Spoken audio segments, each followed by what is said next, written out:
दोस्तों, जिस माँ ने खेतों में पसीना बहाकर रात को भूखा सोकर अपने इकलौते बेटे को पढ़ाया लिखाया और मुंबई जैसे चमकते शहर में नौकरी दिलवाई, वही बेटा अपनी माँ को मुंबई शहर ले गया। वहाँ के रेलवे स्टेशन पर आधी रात को अकेला छोड़कर गायब हो गया। आखिर उस बेटे ने अपनी माँ के साथ ऐसा क्यों किया? अपनी माँ को धोखा क्यों दिया? इसके पीछे का राज क्या है? आइए जानते हैं पूरी कहानी इस वीडियो में। पर वीडियो में आगे बढ़ने से पहले आप सभी से एक ही रिक्वेस्ट है कि वीडियो को लाइक कर दीजिए और चैनल को भी सब्सक्राइब कर दीजिए ताकि मेरा हौसला बढ़ता रहे। दोस्तों, मेरा नाम है तबस्सुम खातून और आप सभी का मेरे चैनल पर स्वागत है। दोस्तों, आज की कहानी है उत्तर प्रदेश के एक छोटे से गांव की। उसी गांव में एक बुजुर्ग महिला रहा करती थी जिनका नाम था शोभा देवी। शोभा देवी अपने परिवार में अपने इकलौते बेटे के साथ रहा करती थी। उनका बेटा का नाम था सूरज। सूरज अपनी माँ का इकलौता बेटा था और अपनी माँ के साथ गांव में ही रहा करता था। शोभा देवी चाहती थी कि उनका बेटा पढ़ लिख कर एक काबिल इंसान बने। अपने बेटे को अच्छी जिंदगी देने के लिए, उसको अच्छे मुकाम पर पहुंचाने के लिए शोभा देवी दिन रात खेतों में काम किया करती थी, पसीने बहाया करती थी, बस इसलिए कि अपने बेटे के लाइफ को वो अच्छा बना सके। पति के मौत के बाद सारी जिम्मेदारी उन्हीं के पास आ जाती है। उनका खुद का जमीन होता है, खुद की खेती होती है, उसी पर वो अनाज उगाया करती और उसी अनाज को बेचकर वो अपने बेटे की अच्छे से परवरिश किया करती। किसी तरह से जिंदगी गुजर रही थी। छोटा सा गांव था। गांव के सभी लोग एक दूसरे को अच्छे से जानते थे। शोभा देवी के ही घर में एक और महिला रहा करती थी जिनका नाम था अंजू। अंजू से उनकी अच्छी खासी दोस्ती थी। दोनों एक दूसरे की काफी अच्छी दोस्त थी। अंजू देवी शोभा देवी की बहुत मदद किया करती थी। जब भी शोभा देवी अपने खेतों में काम कर रही होती दोपहर को, तो अंजू देवी उसके लिए खाना लेकर जाती, पानी लेकर जाती और उसके साथ घंटों घंटों वक्त गुजारती। जो भी उनके पास फ्री वक्त होता, ज्यादातर वो दोनों एक दूसरे के साथ ही गुजारा करते। दोनों सुख दुख में एक दूसरे के साथ खड़े रहते। कभी भी किसी को किसी चीज की जरूरत पड़ती तो दोनों एक दूसरे के साथ हमेशा ही खड़े रहते। इसी तरह से धीरे धीरे वक्त गुजरता है। इधर जो सूरज था, उसकी पढ़ाई कंप्लीट हो जाती है। वो चला जाता है शहर पढ़ने के लिए। अब वहां पर जब वो जाता है तो खर्चा काफी बढ़ जाता है। इधर जो शोभा देवी थी, उनकी टेंशन बढ़ जाती है। वो दिन रात और भी ज्यादा मेहनत करने लगती है। इसी तरह से वक्त कैसे तेजी के साथ गुजरता है पता ही नहीं चलता है। उधर जो सूरज था, उसकी पढ़ाई कंप्लीट हो जाती है। पढ़ाई कंप्लीट होने के बाद मुंबई जैसे चमचमाते शहर में उसको नौकरी भी मिल जाती है। नौकरी मिलने के बाद सूरज बहुत खुश होता है। मुंबई में ही रहकर वो नौकरी करने लगता है। इधर जो उसकी माँ थी, वो भी अब खुश रहने लगी थी। पूरे गांव के लोग शोभा देवी पर प्राउड फील करते थे कि एक अकेली महिला जिसके ऊपर पति का साथ भी नहीं था, किस तरह से मेहनत करके अपने बेटे को पढ़ाई लिखाई और इस काबिल बनाई। अब जो शोभा देवी थी, वो तो बस यही सोचती थी कि मेरा बेटा अब तो कामयाब हो ही गया है, मैं भी बेटे के साथ चली जाऊंगी शहर में और वहीं पर रहा करूंगी। अपनी जिंदगी में मैंने बहुत दुख झेले हैं, बहुत मेहनत की है। बस अब वक्त आ गया है कि मैं भी अब आराम की जिंदगी गुजारूं। लेकिन जब सूरज को नौकरी लगता है, वो मुंबई जैसे शहर में अब घूमने फिरने लगता है, तो उसकी नीयत में खोट पैदा हो जाती है। अब सूरज पैसे के पीछे भागने लगता है और मुंबई में ही कुछ वक्त गुजरने के बाद सूरज एक लड़की से प्यार करने लगता है और कुछ महीने डेट करने के बाद वो उस लड़की से शादी कर लेता है। सूरज इस बारे में अपनी माँ से कुछ नहीं बताता है। अपनी शादी के राज को वो छुपा लेता है और सूरज जिस लड़की से शादी करता है, उसे भी अपनी माँ के बारे में नहीं बताता है। सूरज उस लड़की से भी झूठ कहता है कि मेरा इस दुनिया में कोई नहीं है, मैं अनाथ हूँ।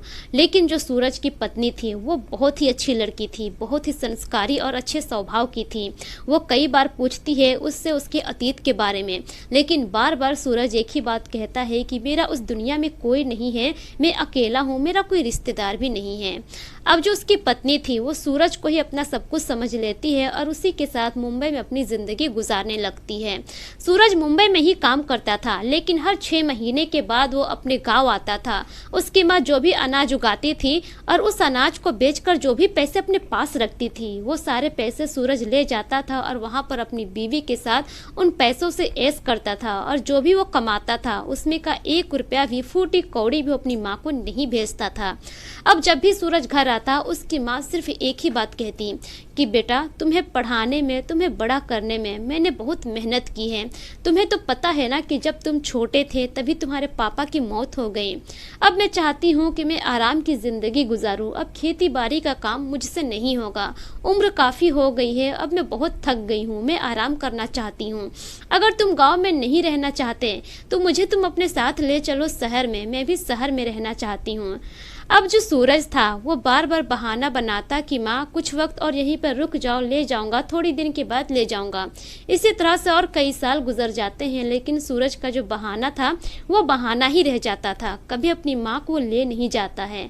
अब एक वक्त की बात है कि फिर से सूरज अपने गांव आता है अपनी माँ के पास। अपनी माँ के पास जब वो आता है तो उसकी माँ सूरज को देखकर बहुत खुश होती है। सूरज के मनपसंद का आलू का सब्जी बनाती है, खीर बनाती है, सूरज के लिए पूरी छानती है। दोनों माँ बेटे बैठकर खाते हैं।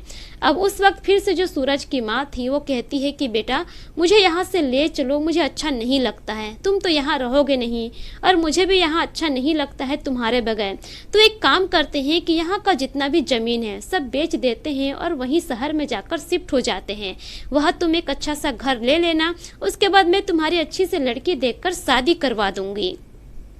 जब सूरज यह बात सुनता है तो पहले तो घबरा जाता है और सोचने लगता है कि मैं तो शादी कर लिया हूँ, लेकिन माँ को इस बारे में पता नहीं है। लेकिन उसके बाद सूरज के मन में लालच आ जाता है। अब सूरज कुछ प्लानिंग बनाने लगता है और फिर अपनी माँ से कहता है कि माँ, ये तो बहुत अच्छी बात है, आप एक काम कीजिए, जितना भी ज़मीन है खेत का, ये घर सब बेच दीजिए और चलिए शहर में ही जाकर शिफ्ट हो जाएंगे। उसके बाद सूरज एक प्रॉपर्टी डीलर को फ़ोन करता है, फ़ोन करके सारी बातें बताता है। अब सूरज अपनी माँ से कहता है कि माँ, प्रॉपर्टी डीलर को मैंने फ़ोन कर दिया है और घर का एड्रेस भी दे दिया है। प्रॉपर्टी डीलर आएंगे तो आप बात कर लीजिएगा, मैं जा रहा हूँ, मेरा काम एब्सेंट हो रहा है। सूरज अपने घर से चला जाता है मुंबई अपने जॉब पर। उसके 2 दिन के बाद उसके घर में प्रॉपर्टी डीलर आता है। अब जो सूरज की माँ थी शोभा देवी, वो खेतों का जितना भी ज़मीन था सारा ज़मीन दिखाती है, डील फाइनल हो जाता है। शोभा देवी अपना घर नहीं दिखाती है। डील फाइनल होने के बाद अब जो सूरज था 1 महीने के बाद फिर से अपने घर आता है, प्रॉपर्टी डीलर से मिलता है। जब प्रॉपर्टी डीलर सूरज को पैसा देते हैं तो सूरज कहता है कि ये तो बहुत ही कम पैसे हैं, इतना तो नहीं होना चाहिए ना, पैसे तो कुछ ज़्यादा होते हैं। तब प्रॉपर्टी डीलर कहते हैं कि आपकी माँ ने आपका घर नहीं दिखाया, जो भी खेतों की ज़मीन है बस वही बिका है। जो सूरज था वो थोड़ा एतराज़ जताता है, लेकिन वो कुछ नहीं कहता है अपनी माँ से। पैसा लेने के बाद अब जो ज़मीनें थी वो प्रॉपर्टी डीलर का हो जाता है। सूरज अपनी माँ से कहता है कि माँ, आप अपने कपड़े पैक कीजिए, कल ही हम चलेंगे मुंबई के लिए। अब जो शोभा देवी थी उनका खुशी का कोई ठिकाना नहीं था। सारी रात वो खुशी के मारे सोती नहीं है, बस वो अपने पुराने दिन को याद करने लगती है कि किस तरह से वो अपने बेटे को पढ़ाने लिखाने के लिए खेतों में इस तरह से काम करती थी। ना धूप देखती थी, ना बरसात देखती थी, ना ही ठंड का मौसम देखती थी। सभी मौसम में वो बेइंतहा मेहनत करती थी और अच्छे से वो काम करती थी सिर्फ अपने बेटे के लिए। आज वो दिन आ गया है कि आगे की ज़िंदगी वो आराम से गुजारेगी, बस वो यही सब सोच रही थी।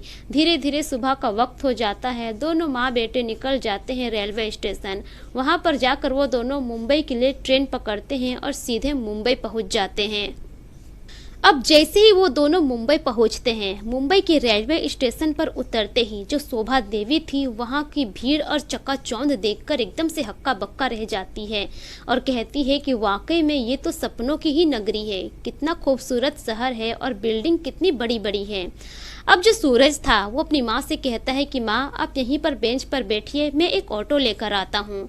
उसके बाद सूरज चला जाता है, लेकिन सूरज को गए हुए आधा घंटा गुजर जाता है, 1 घंटा गुजर जाता है, 2 घंटा गुजर जाता है। इधर जो उसकी माँ थी अपने बेटे का इंतजार ही करते रह जाती है, लेकिन सूरज नहीं आता है। धीरे धीरे 8 से 9 घंटा गुजर जाता है। रात के लगभग 8 से 9 बज जाते हैं।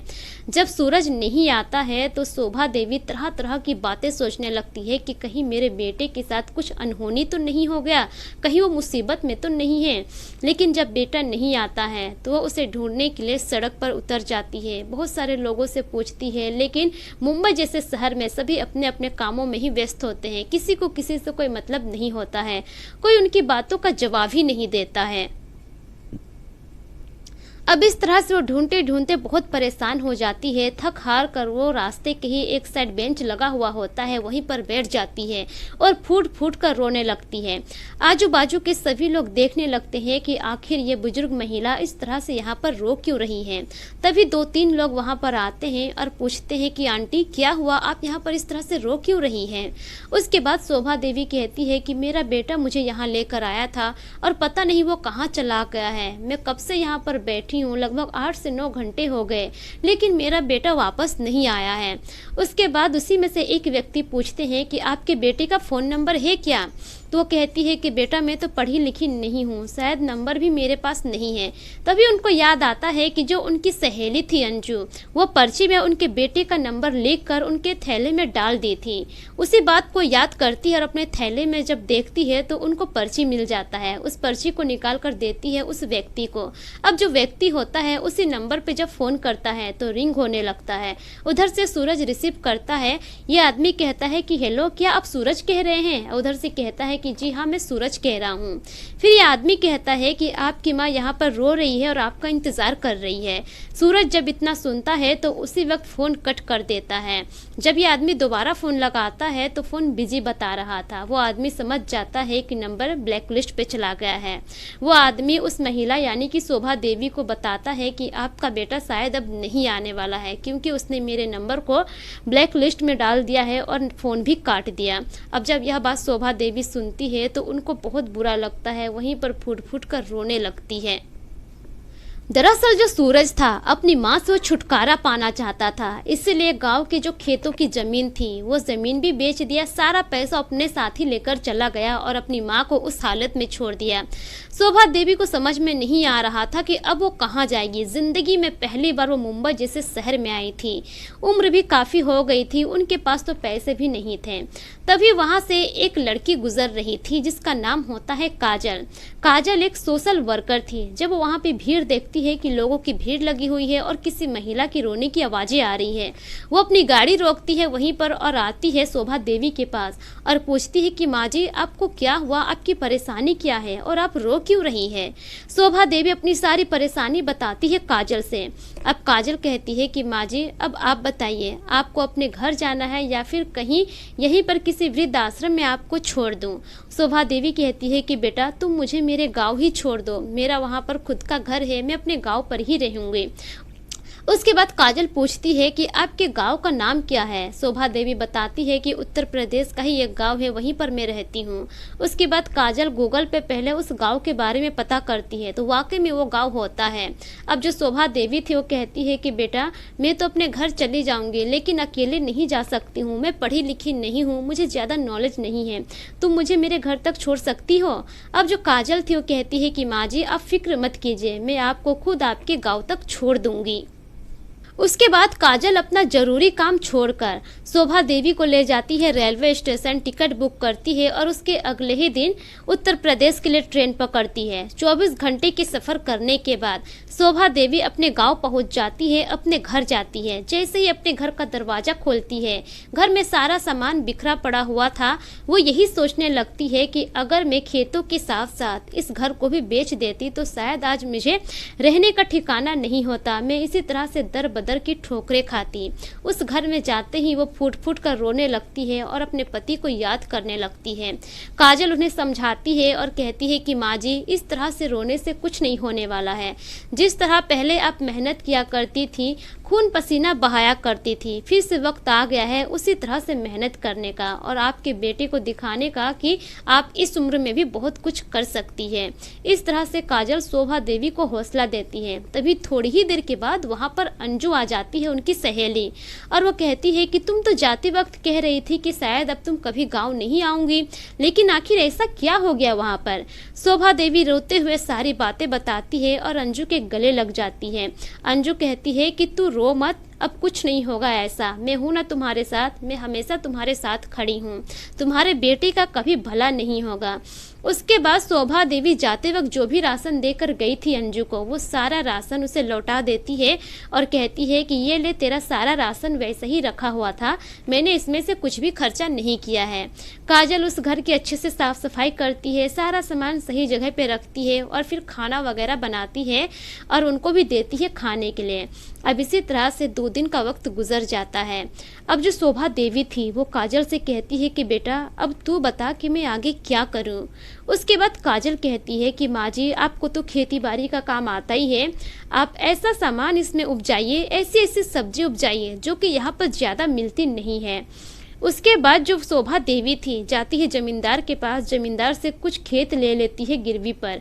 उसके बाद वो उसी खेतों में काम करती है। काम करने के बाद अच्छे अच्छे उसमें सब्जी उपजाती है। सब्जी उपजाने के बाद जो भी सब्जी होता है उसे वो बेचती है। बेचने के बाद अच्छा खासा मुनाफा होता है, लेकिन उनके साथ साथ काजल भी उनका बहुत साथ देती है। जो भी मुनाफा होता है उसमें से अब शोभा देवी कहती है कि बेटा इसमें तुम्हारा भी हक बनता है, क्योंकि तुमने मेरी बहुत मदद की है। अगर तुम मेरे साथ नहीं होती तो शायद मैं इस उम्र में ये सब नहीं कर पाती।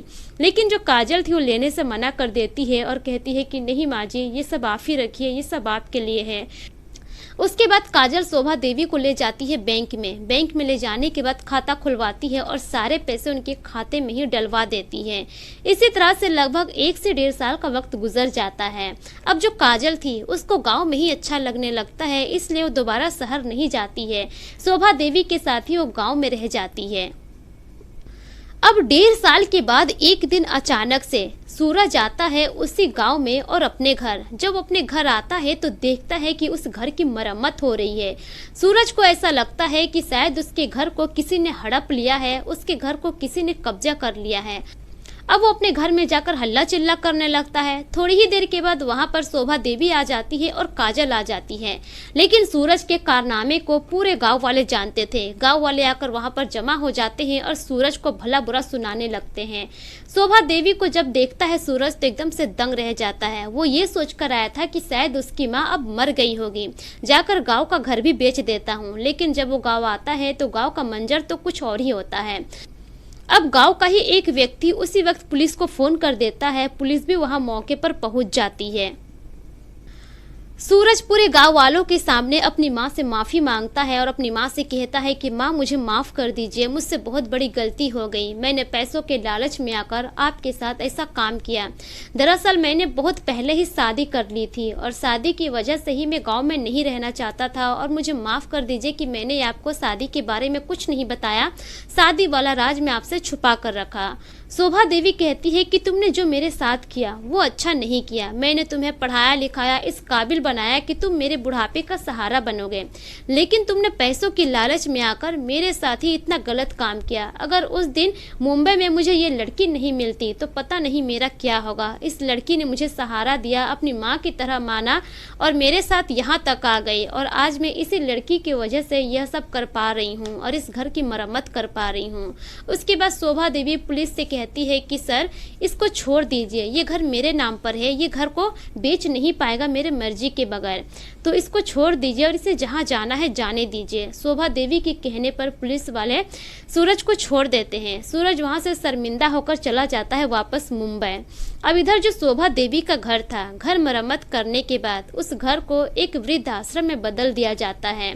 उसके बाद शहर में जो भी वृद्ध महिलाएं मिलती, जो लाचार मिलती, काजल सभी को वहाँ पर लेकर आती और वहाँ पर एक परिवार सा बन जाता है। वो घर वृद्ध आश्रम में तब्दील हो जाता है और सभी की सेवा वहाँ पर करने लगती सकती है। खेतों में जो भी अनाज उगता, जो भी सब्जियां उगती, उससे बेचकर जो भी पैसे होते वो सब आश्रम में लग जाते। उसके बाद जो भी डोनेशन मिलता, उस डोनेशन से भी आश्रम अच्छा खासा चलने लगता है और आज भी वो आश्रम है और आश्रम अच्छा खासा चल रहा है।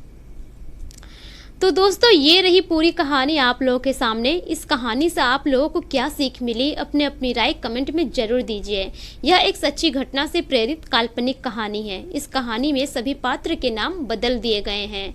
मेरा मकसद किसी के भी भावनाओं को ठेस पहुंचाना नहीं है। मिलेंगे फिर एक नई कहानी के साथ, तब तक के लिए शुक्रिया। जय हिंद।